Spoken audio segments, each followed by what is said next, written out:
Welcome to these meetings of Dundee City Council committees, which are being held remotely in terms of Section 43 of the Local Governance in Scotland Act 2003.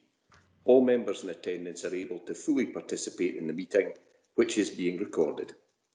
Should any member need to leave the meeting for any reason, can they please use the meeting chat to advise of this? If a member loses their connection, they should make every effort to rejoin the meeting, but if this is not possible, the Committee Services Officer will note their absence for the remainder of the meeting. If you have to leave the meeting due to a declaration of interest, you must remain out of the meeting until invited back in. Would all elected members please mute their microphones when not speaking to avoid background noise and turn off any smart speakers. Please start the meeting with your camera on. Your face will appear on the screen when you are speaking. If your connection is poor, you may wish to turn off your camera and see if this improves it. If this doesn't help, you may wish to quickly leave the meeting and rejoin. If you wish to raise a point of order, ask a question, speak on any item, or move a motion or amendment, please use the meeting chat. The convener will then invite you to speak. Where items are for noting, or where there has been no disagreement expressed, the convener will call for any member who has a contrary view to indicate this through the meeting chat. Otherwise, the item will be agreed. Please do not use the meeting chat for any other purposes, as those joining the meeting by telephone cannot see the chat and therefore will not be able to follow the debate. Although we are operating in a different way, this is still a formal meeting of the committees concerned, and the required standards of behaviour and discussion are the same as in a face-to-face meeting. Standing orders will apply to the proceedings, and the terms of the Councillors' Code of Conduct will also apply in the normal way. Does any member have any queries regarding this procedure? There are no queries, convener, so I'll now ask Mrs Thompson to take a roll call for the minute. Thank you. Convener. Present. Councillor Alexander. I'm present. Deputy Lord Provost Campbell. Present. Councillor Cordell. Present. Councillor Dawson. Present. Councillor Flynn. Present. Councillor Lynn. Present. Councillor Rendell.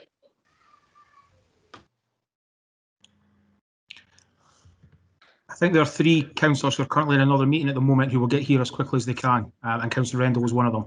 I think the other ones is Bailey Roberts and Councillor McCurvin. Okay.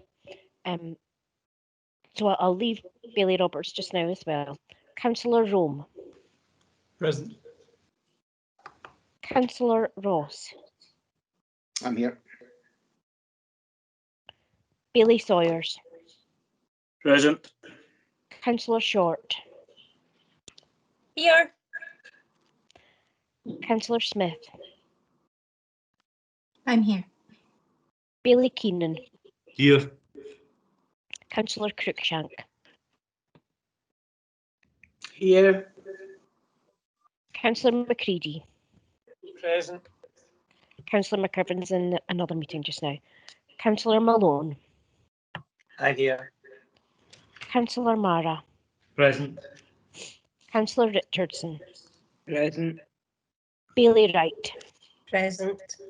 Bailey Scott. I'm here. Councillor Hay. Present. Councillor Scott. I'm here. Bailey McPherson. Good evening, present. Councillor Duncan. Here. Lord Provost Borthwick. Present. Councillor Murray. I'm here. Miss Manns. Present. Mrs. Leck. Mrs. Leck.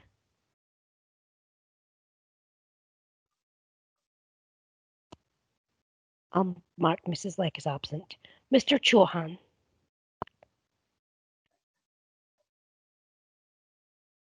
Mr. Chauhan. I'll mark him as absent. Mr. Baxter.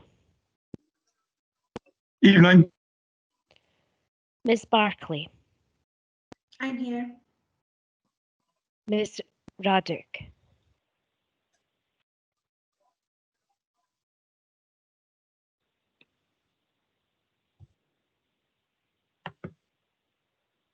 I've marked Mrs. Leck as in the meeting now. Is Miss Raddick there? No. And Mr. Anderson McGuinness?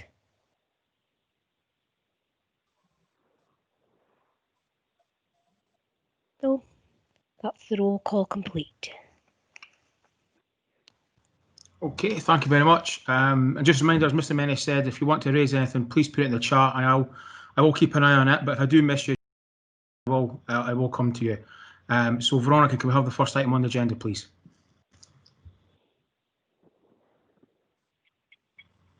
The first item is declaration of interest. Are there any declarations? No. Item 2, Hunter Foundation and BBC Children in Need. You have the report before you. Okay, I won't do many introductions to this. I'll just ask if any member has any questions or any comments they wish to make on this item.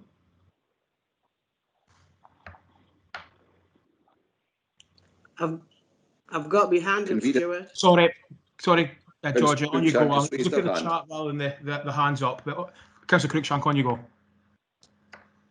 Thank you, Stuart. I want to welcome the report and the update on the good work that it's doing. But I would like further clarification on the rollout of the work that's been done into other areas. And I wonder if you could give me an update on the likelihood of it being rolled out and how soon and what areas are we looking at. Thank you. Okay, I think Mr. Clancy is present. So Mr. Clancy, are you able to answer that? Yeah, happy to try and provide an update. I think obviously the rollout will depend on the success of the model, but in light of the various items that are raised in the report, it does seem to be progressing very well, and it links in very closely with a number of initiatives going on, including the emerging points and recommendations from the Care Commission. I would say that we're working closely with the Hunter Foundation, and they have expressed an interest in being part of the rollout and providing support for that. These discussions are at an early stage, but we would anticipate maybe some COVID dependencies here, obviously, but we would anticipate this rolling out to various parts of Dundee. I just wouldn't be able at this stage to give a time scale for that or to give a location. But I would want to note that discussions are taking place with Hunter Foundation, who are very pleased with the progress and see this as being a real solution to how we resolve some of the difficulties and tensions that have come through the Care Commission, the Care Review. Okay. Councillor Cruikshank, you happy with that? Or do you want a supplementary? No, I'm happy with that. Okay. So next person I have is Councillor Alexander. Thank you, Convener. Yeah, just to warmly welcome this report, and I think also to commend staff from within the council as well, because I think these types of initiatives really bring something additional, something that is really important in terms of how we seek to support young people through different stages of their life. And we've seen over the last couple of years how important that relationship has been between the council and other partners. You know, we've got a number of examples, including Breakthrough, Big Noise Douglas and others, where we're really adding value to the education and support for young people that's provided. So it was really just to put on record how my thanks for the proactive work of the Children and Family Service for these types of initiatives and the work that they do with organisations like Children in Need, like the Hunter Foundation, Northwood Trust, and an ongoing list. And the fact that they continue to do that, because I know that they continue to seek out opportunities to provide the best kind of possible support in these types of programmes and initiatives. So I think it's worth noting our thanks on this opportunity. Okay, thank you for that. Does anybody else wish to come in before I ask if this is agreed? Okay, don't see any notifications, so is happy to say, is this report agreed? Agreed. Yeah. Agreed. Okay. Agreed. Okay, Veronica. Okay, item number 3, Pupil Equity Fund update. This is for noting. Again, this is just an update on where we are with PEF. Councillor McCready. Thanks very much, Convener. I think the PEF money is always to be welcomed, and I think it's important that we that we do all we can to, make a difference to the life chances of young people in the city by spending that money wisely. I suppose I've got a question about the appendices. So, I mean, I think the two appendices, I think there's a lot of good work here. There's £5 million being spent. I mean, I actually, for once, would actually welcome a bit more detail in the report. I think that the Appendix 1 gives us a list of quite a lot of money being spent or being available to be spent in primary schools, and Appendix 2 gives us an interesting list of some of the things that they're being spent on. I think it would be helpful as a local councillor to know what each of the schools in the city are doing. I mean, not in huge detail, but I think it would be helpful to have an idea of what people were doing, so that at this committee and elsewhere we've got the ability to say, well, one approach seems to work or one approach doesn't work, or there's ways of there's things that we should look at for other schools. Now, I'm sure that sort of thing is going on amongst head teachers and amongst schools, but I think it would be helpful for the committee to see some level of information like that, convener. Thanks. Yeah, certainly happy to see if we can get some more information sent out to members, but I'll just ask Mr. Clancy if he wants to make any comments on that. Quite happy for the Chief Education Officer maybe to comment on that. What I would say is that we have set up a meeting to meet with some of the members to go through the kind of detail that they're looking for, and that's an action that's outstanding from the last report. There was a couple of meetings cancelled and then COVID came along, but I believe a date has been set, so we're certainly happy to sit down with I think it's Councillor Malone, Councillor Cruikshank, and I think there's others to look at just how we could provide that detail, but maybe the Chief Education Officer would like to comment. Thank you, Paul. Thank you, convener, and indeed thank you for the question. Yes, we did have some briefings set up to really share some very explicit case studies, and we're going to invite head teachers along to do so, so you could really hear firsthand, or even indeed, if we were in different times, visit their schools and see some of the work firsthand. Because as you say, there's a real mixture there of staff that have been brought in to add additionality to support our most challenging circumstances that some of our children and families find themselves in. We've got programmes to upskill parents and so on, and programmes to upskill staff in terms of specific inputs for our colleagues in schools, both teachers and support staff. And then we've got a whole range of resources to support learning, targeting literacy, numeracy, and indeed the broader area of digital learning. So we could get a selection of case studies and write these up for you to give you more detail. And there's no reason why we can't have some sort of briefing like this. We can't wait till we can all get in a room again to do this. Maybe we could set something up on Teams where we can share some detail sometime in the near future, if that's helpful for people. Okay, Councillor McCready, you're happy with that? Happy with that, and I look forward. I know my colleagues have got that meeting set up, but I think it would be helpful. What was suggested was also helpful. Thanks, convener. Yeah, happy to do that. Councillor Malone? Yeah. I mean, it's more of a request than a question, convener. I appreciate, and as somebody who works in education, I appreciate how difficult this current situation is for everybody. And when you're having to produce reports on top of actually having to deliver at the coalface, I appreciate that's even more difficult. But it's something I've said on occasion before we actually had the COVID disruptions, and that's about some of the kind of information that's provided through the committee papers. And I don't want to give anybody, I'm loath to give anybody any extra work, but if we're going to make sense of the papers, we have to have a bit more detail. And I'm looking at 6.12, 6.13, 6.14, where we get many schools have used, many schools have also, a number of schools are, many have also invested. And I think we just need a wee bit more detail on that, because how many is many? I don't know. I mean, so if we're going to make proper judgment, can I just ask for a little bit more clarification in terms of data on these items, so that we've got a better sense of what we're doing? I think the schools have to be congratulated for the immense work that they've undertaken and the way they've managed the delivery of education in very difficult times. But, and it may sound like I'm being overly bureaucratic, but as people who are meant to kind of scrutinise, I think we just need a wee bit more data than that, than what's suggested in there. I think the request by Councillor McCready is really good, and the offer by the Director of Education is really good, that we can at least have some case studies going forward. But I would just like in future the data, more data to be there, so we can make a proper judgment on what is actually happening in terms of our delivery. I'm happy for officers to reflect on that, and we can do something about that from the future. I think I see Mrs May and Mr Clancy nodding their heads, so happy to agree to that for future reports. Okay, Mr Baxter. Thank you, Convener. Just a quick question, probably following on from Councillor McCready's question about Appendix 2. How many teaching jobs are currently funded by PEF in the city right now? And I appreciate if you could give like a rough answer, but if there's more detail to follow, quite happy to follow that up. Okay, Mr Clancy. Happy to send that information to Mr Baxter. I don't have it off the top of my head and would wish to give absolutely accurate information of a trade union colleague. So I'll certainly get onto that tomorrow and we'll send it. We can get that quite easily in terms of how many staff are being funded through PEF.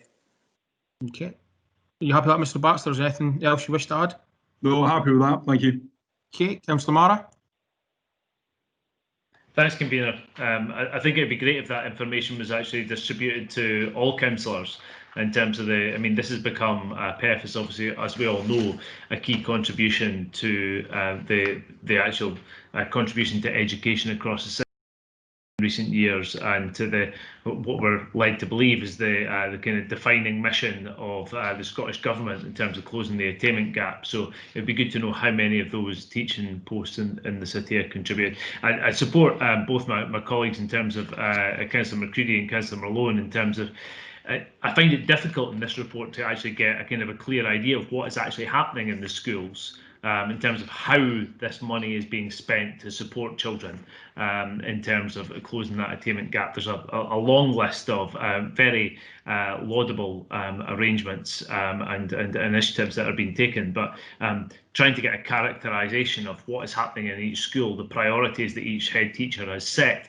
I don't think it would be asking too much to say, can we have a couple of sentences, a paragraph, frankly, in terms of what one of the head teachers in Fintry or in Whitfield or otherwise is made to actually determine what's happened in their school. My question, though, relates specifically to the COVID recovery plan, and we've had a couple of reports over the last couple of months, obviously setting out the COVID recovery plan for the finances of the City Council, and they indicated at various times that those would potentially draw on the pupil equity funding and the attainment challenge funding to help plug the gap of the money that was necessarily spent within the education service. So do we have an indication as to how much, if any, of the money for this current financial year will be attributed to COVID recovery in that recovery plan, or will our head teachers in the city see the full allocations that are set here actually attributed to their spending plans within to close the attainment gap? Okay, Mr Clancy. Yeah, thank you, Councillor Mara, for the question. I think at the last the COVID finance report was actually brought up, and we set out what the COVID costs had been in children and families, which said that shortfall was going to be made through using carry forwards from early years, and that's certainly currently our intention. And there's no plans at present to use any PEF from this year's revenue to make good that shortfall. And what I could say is it's October, there's 6 months of the financial year to go. Nobody actually knows where COVID might go, what direction it would take. But what I would say at present in our financial projections, all things being equal, we would hope to make that good through the carry forward from early years and not use the PEF. Okay, Councillor Mara, is there anything you want to come back on that? Yeah, thanks, Convener. I think that's really welcome. At times, I think those kind of understandably, given the very turbulent nature of the finances and also the pandemic that's ongoing, it's been a little bit challenging to follow in terms of how that's going to go. And I understand that the department will be trying to react to that situation. I also welcome some really helpful information that was given to me by the Chief Education Officer, Mrs. May, in terms of the preparation for a potential next stage of the pandemic and the digital preparation in the last couple of weeks. I think that's something that the members of the Labour group have been particularly concerned about.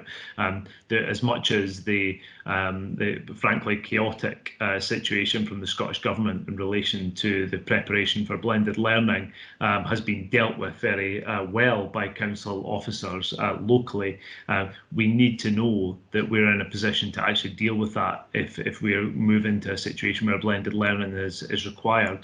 And that, frankly, that those plans that were put in place that were deemed by the Scottish Government to be unacceptable across the whole of Scotland, actually that we need to be in a position where we can see the right kind of provision in place. So as long as we know that we've got that fallback, as long as we know that the provision is there, then I think we're in a more secure position. And also that we know that we're not balancing the backs of the cost of this recovery on the basis on the backs of the most vulnerable children in our community. So I thank Mrs. May for that information, and Mr. Clancy as well. Okay, Mr. Colgan wants to add something to your question. Mr. Colgan. Yeah, thanks, Convener. It was just on the back of what Mr. Clancy had said, Councillor Mara. It's my intention to bring a further update report regarding the financial implications for COVID to Policy and Resources on the 16th of November. And what I'll do within that report is ensure that it's clear to all elected members regarding the use of flexibilities and being clear about whether those are ELC, attainment and PEF. It's my hope, as Mr. Clancy said, that we don't have to use the PEF, but we'll make sure that report that comes on the 16th of November is very clear about the approach that I'll be recommending to Council. Okay. I see nobody else wishing to come in. So with that, can this report be agreed? Okay. Veronica. Item 4, provision of free period products in schools. Okay, Billy McPherson, I'll let you in. Thanks very much, Convener. I have a couple of questions regarding points on page 16. First of all, in relation to 4.2, I'm just really wanting a bit of clarification as to the two phases of the delivery model, because it indicates that phase 1 includes, as is indicated, the key 6 areas above, which are in relation to the curriculum. And then, quote, liaising with Tayside contracts to order all period products on behalf of the school. And it then says phase 2 involves ordering and providing period products in identified places in schools. And I'm just really wanting, that struck me as I couldn't quite understand what the separation of these two things are. Are they not one and the same? That you're ordering them in phase 1, or are you ordering them in phase 2? So I'd just like a bit of clarification on that. I have a second point, but I'll just ask that one first. Okay, I'll ask Mr. Clancy to respond to your first point. Thanks, Billy McPherson. Yeah, I think it's really the phase 1 and phase 2. Phase 1 was the preparation in terms of how you reduce the stigma. That was done in advance by working with the pupils to say, this is what will actually be happening and this is why. And they developed with the young people the best way of actually delivering the products. What was the way that reduced stigma, that made it easiest for them? What type of products would be involved? Where would they be maintained and stored? So phase 1 was more of a learning phase and a preparation phase. And phase 2 as a model was actually putting the products out in school. So we're actually well into phase 2. The products are all out in school. In fact, we were delivering them through the COVID period. Through a slightly different model because the schools were closed during lockdown. But the schools are, well, just to confirm it, it's maybe poorly worded and apologies for that. Phase 1 was really the period of preparation and phase 2 was where you're actually implementing the model, doing the ordering and providing the products. And we are well into phase 2. And as I say, we've been doing it all the way through lockdown. So apologies if that's not clear, Billy McPherson. Yeah, I don't think it was clear. I think it rather implied there was something to do with ordering in phase 1, which actually isn't the case. But I'm grateful for that, Paul, and I'm also you know, I think very appreciative of the progress that has been made, because there has been genuine progress made in what we've already alluded to certain other members already tonight about what has been an extremely challenging time for the education service and extremely challenging time for the world, to be frank. But it has been good to see the progress. My second question is really about a point that's made in 5.2, saying that since the service was established, a total of 350 deliveries have been made. Now, I just want to be clear, what is a delivery?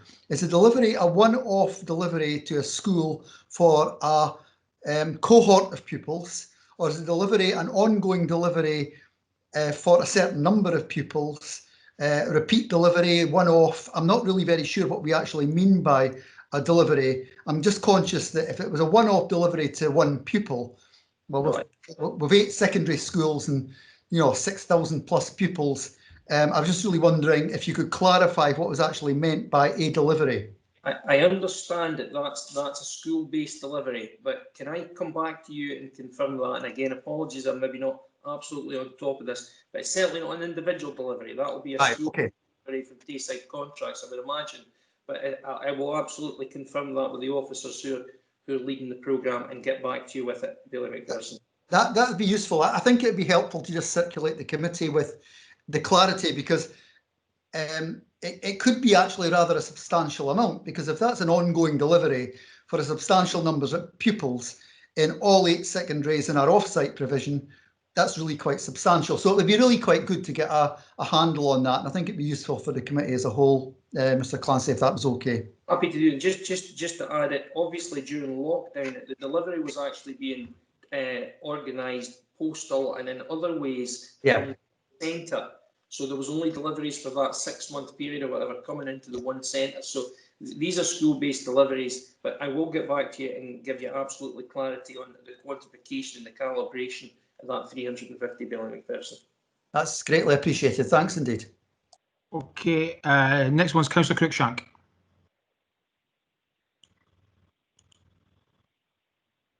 Thank you, Convener. I would like to welcome the report, and in particular the efforts that were made throughout the lockdown period in terms of getting the products out to people and making sure that all residents had access to them, to the period products through the hubs and other areas, as Mr. Clancy's already alluded to. Thank you. Okay, thank you for that. It's much appreciated. Does anybody else wish to come in? No. Okay, so can this report be agreed? Okay. Veronica. Item number 5, corporate painting. Okay, so before we actually start this item, Councillor Murray, you indicated at the start that you've got a point of order on this item, so I'll hand over to yourself. Thanks, Convener. I don't think it'll be a surprise to those members what it is. Just the same as last month, I feel that this item shouldn't be on the Education Committee or the Education half of the Children and Families Committee, rather. It's substantially not education. I think if this was under the previous committee cycle, this would clearly be a social work committee. I personally am incredibly uncomfortable having the church voting on this if it came to a vote. And I don't think it's fair that we have the teachers' union voting and not, say, social workers' unions. I think that's grossly unfair for the rest of our staff. I know last committee cycle you said that you'd be reporting to this, and could I ask if anything's happened with that, please? Thank you.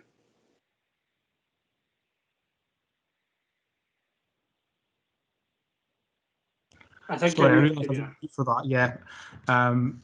There's always one that's got to do it. I'll be the one tonight. So yes, what I said on mute was, Mr. Menny, could you respond to Councillor Murray and maybe give a timescale of when we'll see that report come to us? Thank you, Convener. As Councillor Murray indicated, this question has been raised previously in principle, and I indicated I would review the matter and return to committee with my views. Given that the previous report, the Young Carers Strategy, is an annual report, I did not prioritise this as a piece of work, but I will get back to elected members before next year. With regard to this item, this has always been considered this part of the agenda previously, and therefore my recommendation to the committee is they proceed as we have done in previous years.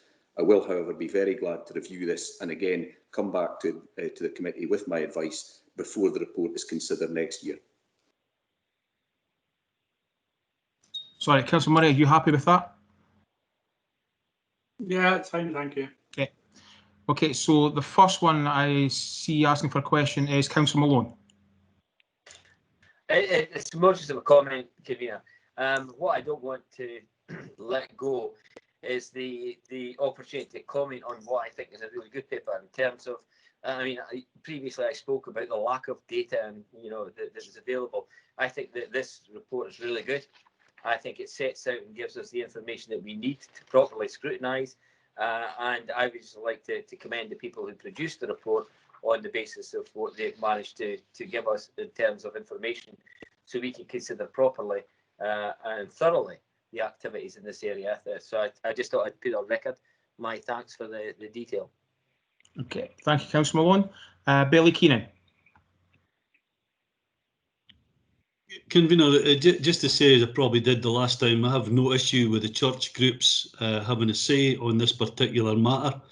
I think it's important, given that it's a corporate parenting, that there is a pastoral role that churches can play. You know, we obviously know that Councillor Murray looked to remove the church reps and that from the committee. I'm not minded. We voted it down. I mean, I think that we should just carry on and not have this as a point of order raised time and time again. Okay, thank you, Bailey Keenan. That's certainly noted, and certainly when Mr. Murray comes back with his review into this report, we'll certainly look at all those points at that time. Councillor Duncan. Convener, thank you. I just had a couple of brief questions on the page 23, the youth and community justice aspect. Just reading through the relevant paragraphs, there's been a welcome drop in the number of young persons being actually receiving a custodial sentence, and I noticed that projected figures for people to be diverted, you know, for 2020-21 had 42 projected, all increases on previous years. Now, obviously, within difficult times, it's impacted severely on a lot of what's happening, and I just wondered if officers could give us some idea about I'm imagining that there must have been backlogs in dealing with these kind of diversions, and I just wondered, you know, what the figures are and what the plans are future-wise for playing catch-up. Okay, I don't know whether it's Mr. Clancy or Mr. Lloyd who wants to respond to that. I think Mr. Lloyd would be better to respond first. Okay. Okay, and thank you, Convener. Thank you for the question, Councillor Duncan. Two parts, I think, then to the question. The first was about prisons, the reductions in prison numbers, and the second, the increase in diversion from prosecution. They're both connected. We believe the increase in diversion from prosecution is obviously leading to less people being prosecuted, less people appearing in court, less people being sentenced, including with a risk of a custodial sentence. So the increases in diversions from prosecution is particularly welcome.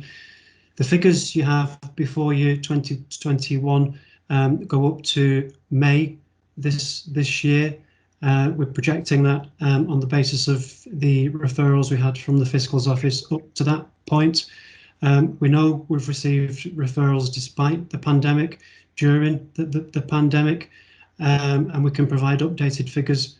If you like, we could get those and circulate those to elected members if that would help. But certainly at the moment, we're confident that we'll reach 42, and obviously, as you can see from the report, that reflects progressive increases over the last 3 to 4 years.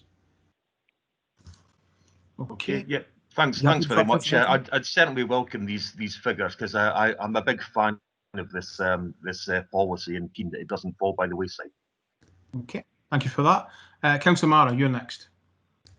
Thanks very much, Convener. My comment was really along the lines of Councillor Duncan's, and so I won't reiterate some of the issues that he's raised there. I would say that in terms of the issue that Councillor Murray raised, he used I think the singular definitive in terms of the church. And in terms of how that is raised, I would have concerns if Councillor Murray was actually, I understand his general issue about people who have faith representation taking a position on these committees, or as he's put in the chat, in terms of taking a position on issues more generally. I would have more of an issue, frankly, if he was referring to people as he did, as the church. Is there one particular faith representation group that he has a problem with? And if so, it might be worth him identifying which one it is, so that it can be dealt with in the report that Mr. Menny is bringing forward. I think obviously Councillor Murray has responded in the chat and clarified his point of view. What I would say is, now that we've got past the point of order, I don't think that's relevant for the discussion we've got now. We'll have that conversation when the review comes back, and if you have any issues with Councillor Murray, I think Councillor Murray is the best person you should be raising that with. But certainly I've noted your points, and I'm sure Mr. Menny has as well, and that will be clarified when the review comes back to committee in due course.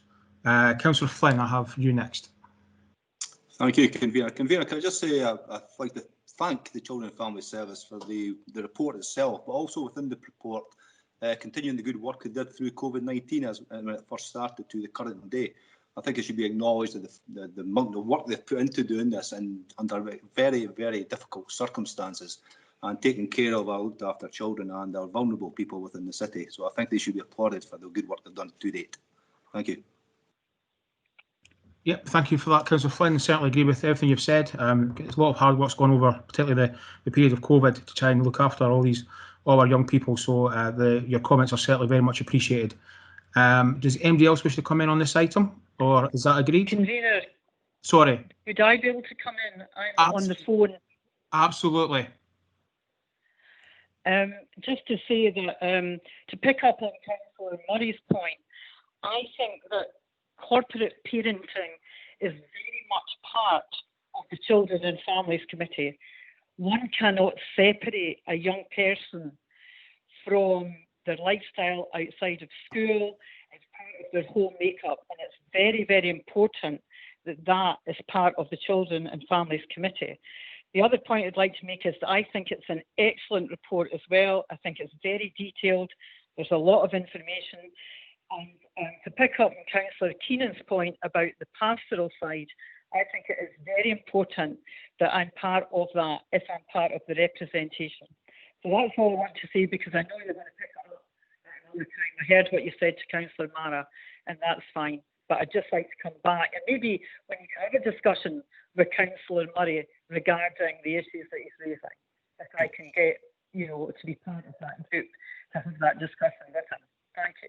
Yeah, I think that discussion is certainly a better one that's had off table rather than on this report tonight. The points that Councillor Murray has raised will be in that review, and Mr. Menny will bring that, as I said, back to the committee in due course, and we can have a debate about that at that point. But other than that, is everybody happy with this report, and can we agree it? Okay, Veronica, next item, please. The next item is expansion of early learning and childcare entitlement to 1,140 hours.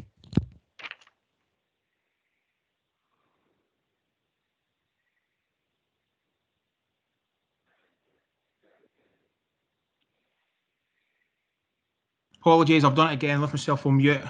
It's what happens when you've got a dog barking in the background and you're trying to stop that happening. So, Councillor McCready, you've got the first question.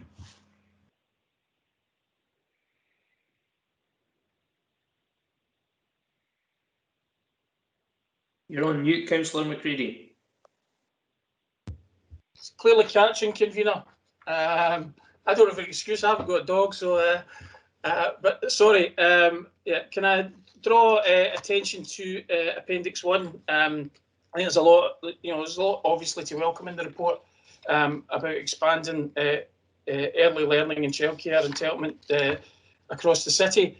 My issue is around. The question I want to ask is around capacity by ward, and I think I've got a concern about the West End ward in particular, but I think it also applies to the Ferry and Maryfield wards, where the Dundee City Council capacity does not match the projected demand for Dundee City Council places by ward. Now, I understand it's not easy just to magic up the facility, and I understand that some of the areas closer to the city centre, for example, might be harder to find places where you could build new facilities.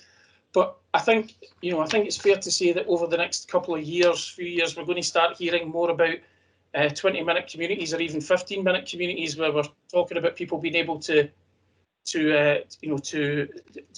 walk, eat within 15 or 20 minutes to the local facilities that they're using.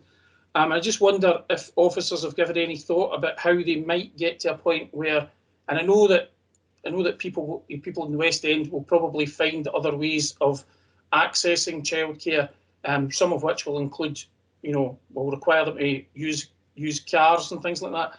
But I wonder if officers have given any thought about how we might get that matching between the capacity by ward and the projected demand by ward in the future. I know it can't be done in the short term, but I think it could be done in the medium to longer term. Thanks, convener. Okay, Mr. Clancy, do you want to respond to that? I'll maybe start and I'll bring in Leslie Gibb, who's our early years manager, to say that we obviously appreciate Councillor McCready's comments, and we do keep under constant review projected numbers and our capacities as part of the approach to school estate management, but in particular with the development of the 1140, that's something we've had to do an awful lot of work on in terms of projections. Just to say that often early years is one of the areas where people choose a different place to receive the provision from where they live, because of the nature of early years, and often it could be beside where they work or where parents and family members are. So there's not always an even match. But I think at this point I'll maybe ask Leslie to come in and give a bit more detail about private partner provision in the West End in particular, and how we try and balance this. If she's on the call. I am. Hello. Thank you for the question, Councillor McCready. Yeah, I think all the points that you helpfully reminded us of are the fact that we are not at this point in time able to absolutely match the projected numbers with the actual capacity. And just to kind of reinforce what Mr. Clancy has said, is that families often make different choices from where they actually live. So sometimes it's about where they are employed or where they have other childcare arrangements. So projecting that small shortfall in the West End, Maryfield and the ferry, we will actually have by next year Coleside, which is, it's not central, but it is it's in a good location, and we're anticipating that families might find that actually quite an interesting second choice, because we always ask families to give us their first, second and third choice of where they would like their child to attend, because our legislative duty is to provide a place, and wherever possible to provide that within an accessible area. And just to say that there are partner providers in the West End and in Maryfield, and where actually families can choose to go to as well. So, but we definitely keep these numbers under review, and they are estimates. Okay, Councillor McCready, you happy with that? Is there anything else you want to ask? Get it kept under review. Thanks, convener. Okay, Councillor Richardson. Thanks, convener. My question to officers really is to do with the mentioned projections, and I just wondered whether or not you would maybe have to revisit the projections in terms of the potential impact of COVID and the lockdown period that might have on the numbers of children that are born in the coming years. I read someplace that it could be substantial, so I'm just wondering if there's been anything done on this area at the moment. I'll pass to Mr. Clancy. He might be better placed to answer that than me. I think I'm going to immediately move that one to Leslie Gibb. I'm happy to come in because I do know we do project as best we can on these things, but I'm sure Leslie's got a bit more detail. Mm-hmm. So the first thing to say is, yes, we do constantly keep these numbers under review. And interestingly, when we looked at the number of children that we are expecting, for example, to be in nurseries in September, that is absolutely on trend to what it has been in other previous years. So, for example, we have overall 97% of 3 to 5s who we would be expecting to be in nursery are in nursery, and 85% of 2-year-olds who we would expect are in nursery just now. So that, I think that's an interesting point, in that, you know, that's not shifted and changed very much at all from previous trends. So I don't know if that helps to reassure you, Councillor Richardson. Yeah, thanks for that. I'm just wondering though if, given the dark nights and what's coming and what may be coming over, you know, the winter period, I think you might need to have a more urgent review for the following year. Certainly happy to keep that on board, and I think obviously we'll review it quite a bit anyway, so I think we're happy to say that we will continue to do that. And I see officers nodding. Yep. Okay, is there any other questions or comments on this item? No, with that can be agreed. Okay, I think that's the Children and Families business done, so thank you very much. Thank you. Thank you. Thank you, Convener. The next meeting is the special meeting of the Neighbourhood Services Committee.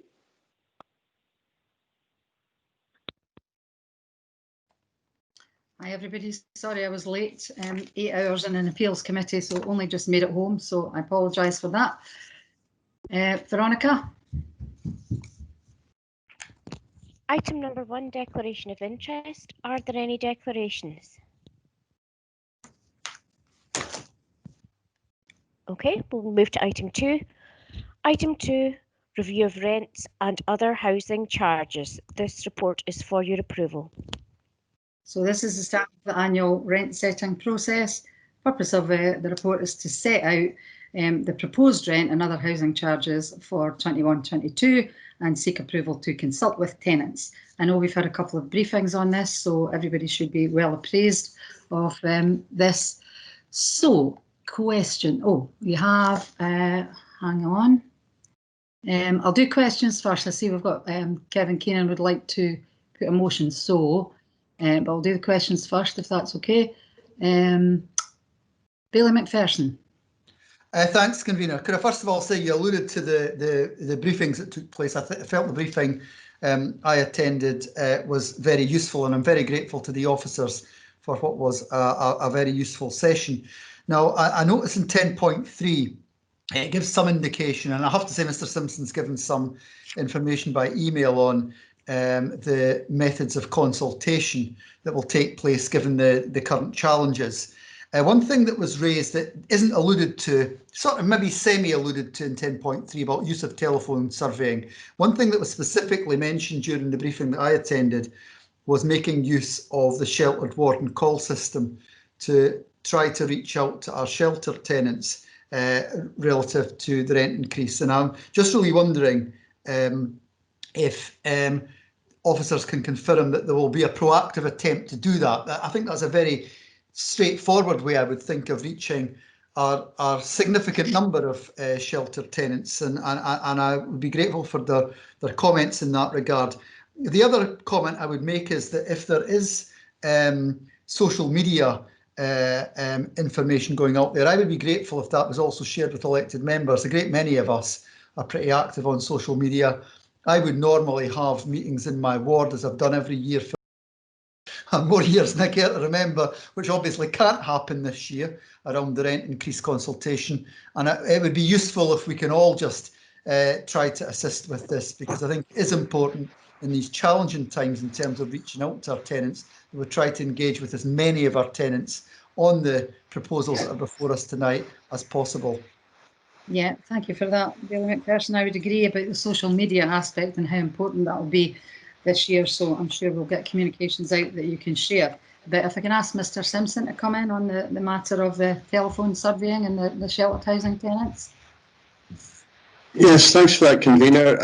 Yeah, I can confirm, Bailey McPherson, that's absolutely one of our central themes. We'll be using the intercoms actively. We've shown that that works. It can be a good way to keep in touch with people as well. And I'm absolutely fine with sharing information with elected members that you can then use to tweet and forward to other people through your own network. So that will be a help to us, in fact. Thanks very much. Grateful for that. Thank you. Thank you. Councillor Scott.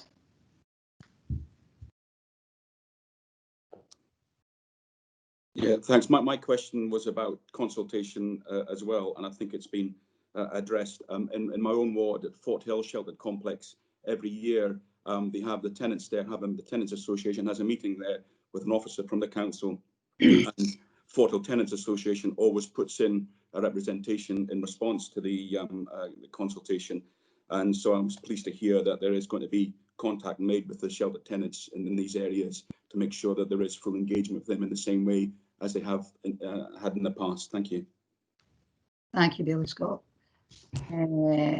Not seen any other actual questions, so if I can go back to Bailey Keenan, you have a motion. Convener, I'm happy for that motion to be circulated, and if you like, I'm happy to start speaking as it's been circulated. Okay, Veronica or Mr. Menny, are we able to do that? Yes, convener, we'll share that on screen. Okay, thank you. Do you want to just start? Yeah. Okay. The motion doesn't alter the consultation that you're going out. The figures remain the same. What the motion seeks to do, though, is to start a house building programme within the city. I would much prefer it to be build than purchase. However, the motion allows for we to purchase houses, should that be the case. It really stems from the fact that we have somewhere in the region of 7,700 on our waiting list. There is many people in homes that require an extra room, so we need some level of movement within the housing stock. And we obviously have 600 homeless. And I think that we need to start making some kind of effort to addressing the housing issue that we have within the city. And this motion seeks to do that. The environmental fund, it takes a bit of the environmental fund and delivers £6 million worth of capital expenditure. That money would be met year on year. So we'd at least start to build some homes and start to address some of the problems that we've got on the waiting list that vitally need addressed. So I'm hoping, convener, that you'll see fit to support in that. It leaves the consultation out on the figures that you've got. It just takes some of the money. I looked into the environmental improvements that have been made, and I think that some of them could be easily met either from a capital expenditure or, in fact, perhaps the wider council taxpayer needs to pay a bit towards some of these, given that many of our housing estates are full of owner-occupiers that aren't paying anything when it comes to what comes out of the rent account. So taking it out of the rent account and looking to build some houses or purchasing some houses looks to be the way forward. As I say, I would much prefer build, because I would like Dundee City Council to be delivering construction jobs at a time where they're vitally needed, and we're hearing time and time again that people will be in a position of losing their job as the government furlough scheme dips out. So I'll leave it at that, having moved, and I hope that there is cross-party support for this motion. Okay, I think you've got a seconder in Margaret. Councillor Richardson. Thanks, convener. I'd like to second Kevin's motion, as I believe we clearly have to increase our housing stock, and we need to do it now to meet the needs of the people that are looking for houses within our city. But this would also, I feel, aid the city's recovery. And if we look at a later report to city development, the sector plans and construction, it mentions that this is an area that, increasing construction and keeping the skilled jobs in the city, obviously house building would help to do that. I too am not opposed to actually buying back houses if bigger houses or houses with adaptations become available, because I think there is a real need for both these types of houses within our city. We've all been inundated with requests about housing, and there's nothing worse than going back to residents to say, sorry, but there's no movement.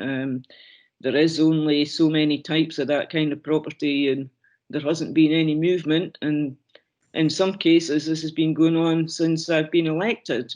We just haven't expanded the sort of housing stock that we have available, and you get requests all the time from particularly sort of older people and disabled people with mobility issues, for example, but also from people with larger than the two kid families. I mean, there's a number of larger families in the city which are suffering from overcrowding at the moment, and overcrowding at this point in time during this crisis is not a good idea. So, you know, I think we really need to get our act together and be bold, think of the city in terms of its recovery, think of the construction industry and what we could do to help it. And I'm quite happy to second Kevin in this motion.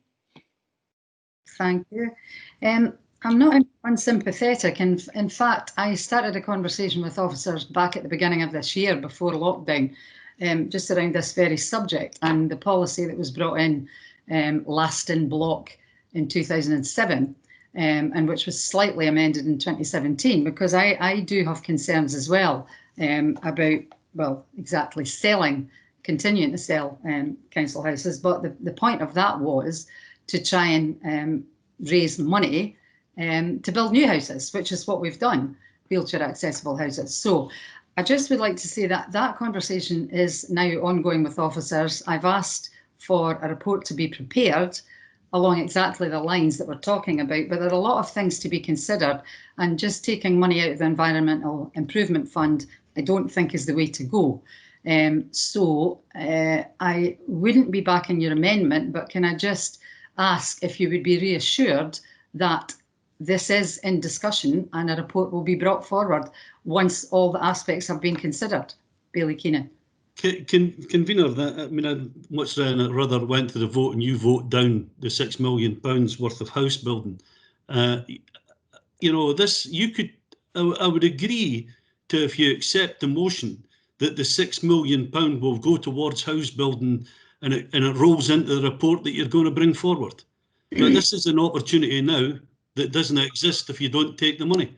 So then I would much rather it went to the vote.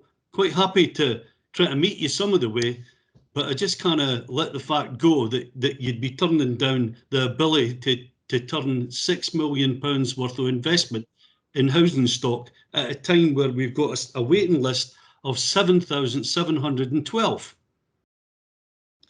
Okay, Councillor Alexander suggesting a short recess. Does anyone have any objection to that? No. Oh, great. Okay, we'll do that. 10 minutes or so. Okay. Thank you. Okay, I think I've got everyone. Okay, Bailey Keenan, having had just a debate about that, I'm minded to accept your amendment. Okay. On the basis that, you know, we are of the same opinion. As I said, I've already started that conversation with officers about, you know, selling houses, purchasing other ones, and everything that's involved in. But there's a lot of different spends, you know, that have to come into that. So that needs to be considered. So I will be bringing back a report, hopefully quite soon, about that whole issue of selling last in block, etc. But at the moment, just based on what you've said, I'm happy to accept your amendment. Does anyone have any comments to make? I see Bailey McPherson. Yeah, thanks, Convener. I'm grateful for your comments there, because Councillor Duncan and I were certainly minded to support the Labour Group amendment. I was actually going to ask a specific point, make a specific point about last in block, and you sort of touched on it there. And I'm grateful for the reassurance that last in block policy will be touched on in the report that you intend bringing forward. The principle of the last in block sale, I can understand, but my continual annoyance about it is that often the last in the blocks are in my ward. They are in areas where there is a massive waiting list. You've got people who have been waiting on the list for a very long time. And as we sell off the very last properties in these areas, the likelihood of people who have often lived in the area for a long time but have an expanding family, and the likelihood of them getting a property in the area where their children attend school and so on is diminished as we sell off the last in the block. Now, I understand the good reason for doing the last in the block, but the point really is I think there is a need for a bit of a review as to how successful it has been. And I think it would be very good to have that included within. Now, I have to say, to the credit of the officers, there have been occasions when I've objected to a particular sale, and they have, after some consideration, agreed to my request not to sell a particular property given the length of the waiting list in that area. And I'm grateful for that. But I really do think, you know, I'm not knocking the policy, but I do think there's a real need to review it so that we're being very fair to everyone on the waiting list, including people who have been waiting in particular areas for a very long time. Lastly, going back to the substantive issue that the Labour group raised tonight, I think we would all agree that there's a real need to up the house building programme. I think that's something that's not controversial within the council, because I think we all agree that that's a sensible thing to do. So I'm grateful for the Labour group bringing that forward, and I will look forward to the report that you intend bringing forward, Convener, in due course. Thank you very much for that, Bailey Macpherson. Points well made, and I agree with pretty much all of it. Councillor Alexander. Thank you very much, Convener. Yeah, no, happy to lend our support to the proposed amendment. And I think it's worth just remembering where we've been over the last couple of years. As you've alluded to, you're already spearheading work to identify ways of increasing the supply of council housing. In addition to that, in 2017, we increased our target by 54%, which is no small thing by any standards, setting that target from 650 to 1,000 socially rented properties. So I think we've made significant progress alongside some of the measures that have been introduced at a Scottish level with the end of the right to buy, meaning that we retain those properties and ensure that they are made to be useful to the general population. So on that basis, happy to support. I think it's very clear, I think, from our perspective, the SNP group, the administration, that we are always looking for ways to increase the supply of housing, particularly council housing. I think that not only the targets, but the financial resource that's been put forward at a Scottish Government level have been key to unlocking some of that. And we've seen how transformational that work has been already. You only have to drive up the hill town to see Alexander Street, to look at the work that's continuing on Derby Street, or go into Whitfield or Millamains or Lochee to see how that investment has transformed those areas. So I think we've been at the forefront of that regeneration work. We'll continue to be, and we'll continue to consider this as part of the Strategic Housing Investment Plan, which again will set out that ambition very clearly. So with all of that said, I think anything that we can do to increase the supply, we're very supportive of, and you'll continue to be looking for that, I'm sure, Convener, as we move forward. Thank you, Councillor Alexander. I think it's Councillor Mara first and then Councillor Cruikshank.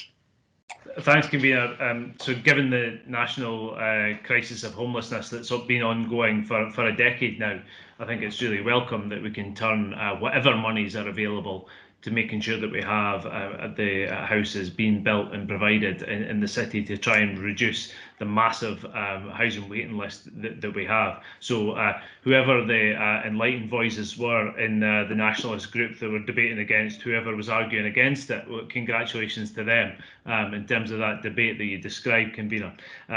So I would say that I think that it actually works well with the report that we're going to hear in the next committee in terms of the significant shortfall in house building in the city, well below our targets year on year in recent years, even despite the COVID crisis. We've been well behind in terms of our economic targets for where we've been looking to build houses, make sure that not only we provide the kind of houses that people need, the homes that people need for their families, but also the kind of employment that we want for citizens in Dundee. So it's a good thing that Bailey Keenan's motion has been accepted tonight on this basis. So I would say on behalf of the Labour Group, we're really happy to work with the convener and with officers on this next report to make sure that the content of the amendment is reflected, and that we have a report that comes back to committee that can command the support of the whole of the whole of council. So I would hope she would accept that offer. Thank you, Councillor Mara. Can I just say there were no dissenting nationalist voices. We're all of the same opinion as yourself, that we need to sort out, getting more council houses into the supply. The debate was really around whether the amendment was relevant to the rent setting report that's before you tonight. But anyway, that being said, Councillor Cruikshank. Thanks, convener. Given that the report, the motion has been accepted, I don't have any further comment. Thank you. Thank you very much. Bailey Scott.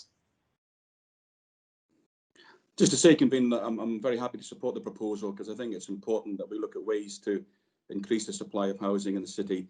But I would just make the point as well, though, that it's important that any houses that we have a decent environment around them as well. So I would hope they would still be able to find ways to ensure that there are environmental improvements carried out in the areas that really need them.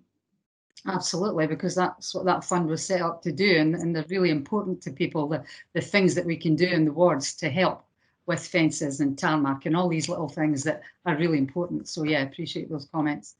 Councillor Rome. Thank you, convener. You largely covered what I planned to say with your comments, just germane to what we were discussing in terms of not being against the amendment per se, but more about what we would lose by accepting it, and was it germane to debate it tonight.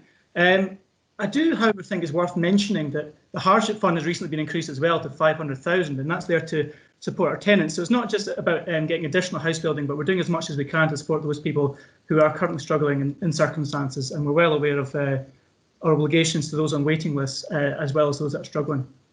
Indeed we are. Thank you very much, Councillor Rome. Councillor Sawyers. Bailey Sawyers, sorry. Really? Oh, Bailey Sawyers indeed. Thank you, convener. Having been a councillor for quite a long time, I try not to do this too often, but it's worth just looking back at the history of council house building in the city, because when it's only since 2007 when the SNP took over the Scottish government that there's been a proper house building programme at all in Scotland. Might be news to some people, but when the previous administration ran the Scottish Executive for 8 years, between 1999 and 2007, there were, I think, 6 council houses built in the whole of Scotland, all of them in Shetland. So there's been quite a bit of progress since then. And prior to that, prior to 2007 and the SNP government kick-starting council house building again, I think the most recent council houses that were built in the city were in the late 1970s. So just to give things a wee bit of historical context and look at who was in government when houses were built is quite interesting. Thank you, convener. Thank you. Indeed, it helps to have a long memory sometimes. Okay, with that, does anyone else got any other comments? Because if not, can this report be agreed?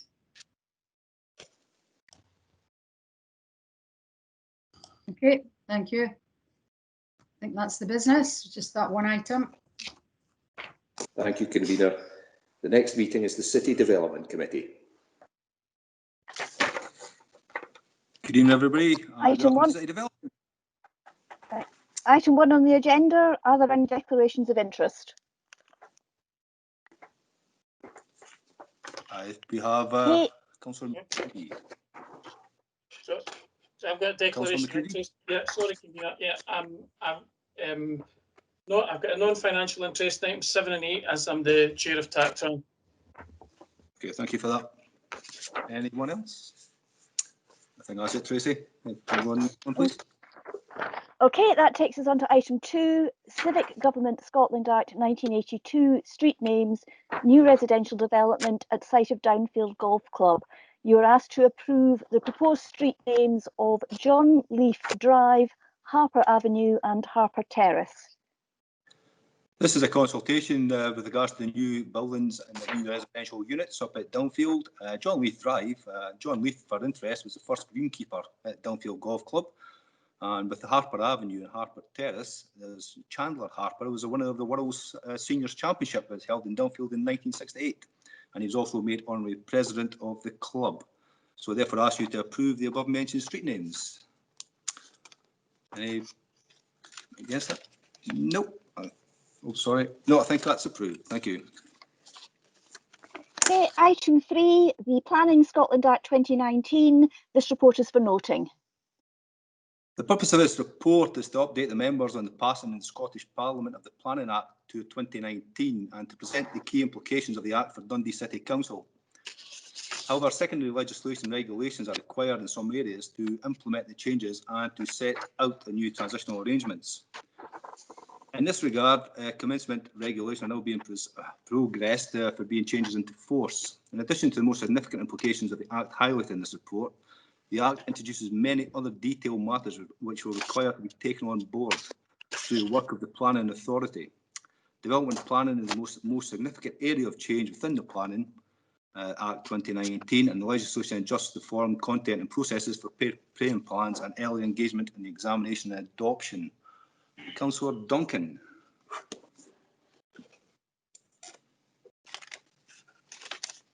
Oh, sorry, convener. I was actually expecting you to call on Councillor McCready first. Well, I was a declaration of interest from the previously. It's yourself now. Okay, no problem. Okay, thanks for that. My mistake.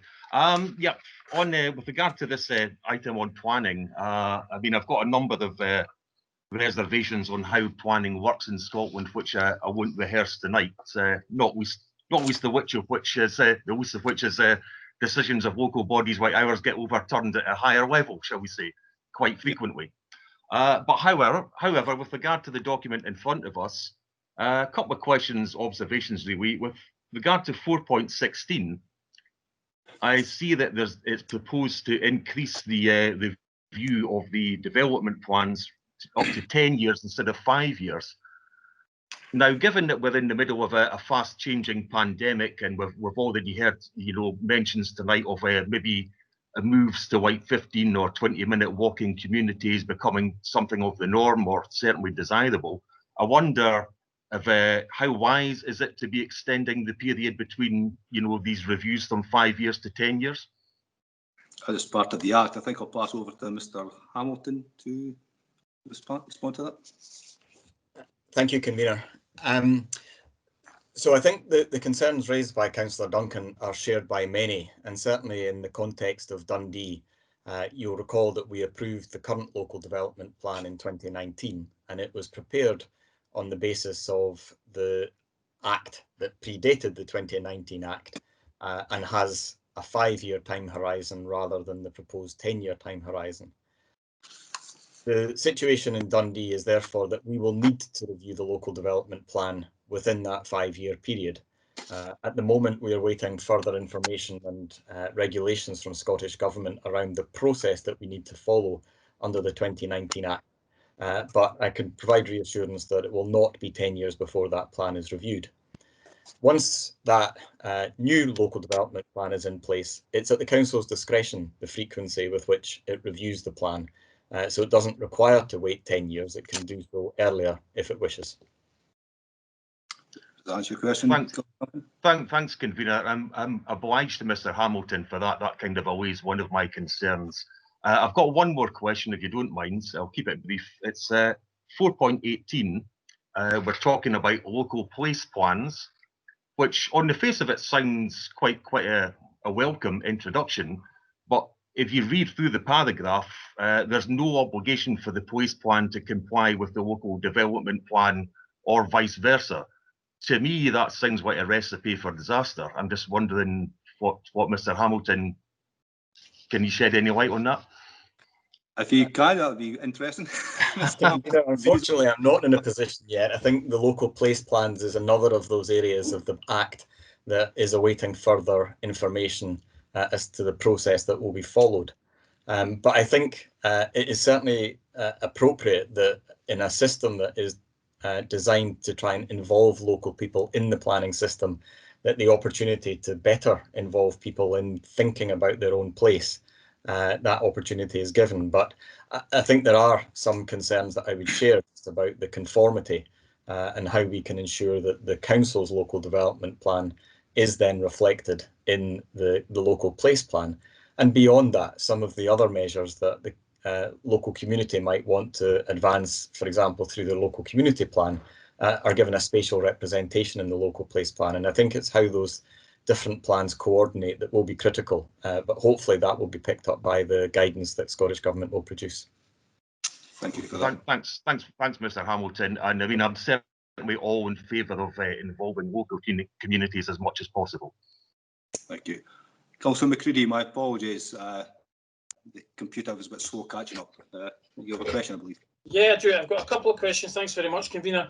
Can I ask around paragraph 4.23, where it talks about the health effects of national or major developments? Can we get a confirmation that that's only for national or major developments? Because I think back to my earlier point about 15 or 20-minute neighbourhoods and all sorts of other things that I think we'll be trying to do to improve the environment as we go forward. I think it would be good to be able to bring in some of those health impacts and health effects when we're looking at development planning. And my other question is, I wonder if there's any change in the role of economic impact on planning decisions. At Planning Committee, we're often faced with great claims of the economic impact of developments, with developers claiming sometimes what appear to be fantastic numbers of jobs will be created. And I would say on the other side of that, when I've tried to put conditions on planning, for example, that there be no 0 hours contracts and developments, I've been told that that can't be done. I just wonder if there's any more weight can be given to the economic impact of developments, or whether at the very least there can be an agreed method of determining the number of jobs that are suggested related to development. At the moment, it can often appear that the applicant thinks of a number and then doubles it, and we are faced with being unable to robustly challenge such figures in the context of the Planning Committee. I just think it's an important matter that is often one of the ones that we talk about. So if I could get officers' views on that, Convener, that would be helpful. Thanks. Thank you. Mr. Hamilton, can you come back on that again, please? Okay, thank you, Convener. In relation to the health effects, whilst the legislation specifies the national and major developments, I think it would be entirely appropriate that we consider the health effects of any development, and that would be a material planning consideration at the planning application stage. But it's also something that we can build into future reviews quite explicitly of the local development plan. So I provide that reassurance, and I think it is important, particularly in the context of the 20-minute neighbourhood that's increasingly talked about. In relation to economic impact, as you're aware that the number of jobs created by a new development, as well as investment in the community, these are material planning considerations in the determination of a planning application. And under planning legislation, it is up to the decision maker to determine the weight which should be afforded to those material planning considerations, whether they weigh in support of or against the development, and then to reach a balanced judgment as to whether or not those material planning considerations outweigh the provisions of the development plan. I think Councillor McCready's concerns about the job numbers that are sometimes raised by applicants in relation to new development, I think we share these as officers, and we try as hard as we can to encourage developers to express the job numbers as full-time equivalents rather than a significantly higher number of jobs, many of which may be part-time or indeed 0 hours contracts. So if you can get that way of expressing the numbers, that does give a degree of robustness. But in terms of the ability of officers to verify or challenge some of those numbers, it is very difficult because, as we will all understand, the way different businesses approach employee numbers and the efficiencies within which they operate are very different. So there is an element of trust that has to go with the developer in terms of the information that they provide in support of a planning application. But clearly for those matters that come before the planning committee, it's appropriate for members to question the deputations and seek to provide reassurance on those matters. Thanks very much. Okay, thank you very much. Thanks, Convener. No more questions. This report agreed? Agreed. Thank you. Next, Tracy, please. Okay, that takes us on to item 4, sector development plans update. Again, this is for noting. Sector development plan was approved in 2019 for construction, offshore wind, decommissioning and the creative, digital and technical industries. And this is an update on the committee. The committee is asked to note that positive developments are taking place in the work undertaken to support each of these sectors, whilst noting the impact of COVID-19 pandemic has had on the ongoing challenges that each of these sectors faces during the current economic conditions. I have Billy McPherson. Thanks very much, Convener. I think this is actually a very interesting report. I'm grateful to the officers for bringing it forward. My question is about 7.9, 5G testbed and public Wi-Fi. Having originally raised the issue of public Wi-Fi prior to even being 5G, I'm just really wondering if officers can give an idea of actual timescale when this will actually be delivered. I note towards the end of the paragraph 7.9 indicates that a business case is currently being prepared. And I'm just really wondering if we could maybe just get something of an update as to when we will actually have the public Wi-Fi in place and available to use, because I think it will be a boon for the city when that is the case. I agree, it'd be a bonus. Mr. Presswood, would you like to come back on that one? Yeah, very happy to do so, Convener.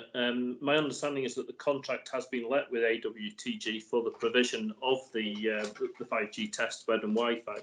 And when we talk about the use cases being developed, that is purely the end users, but the actual installation of the testbed is about to go live.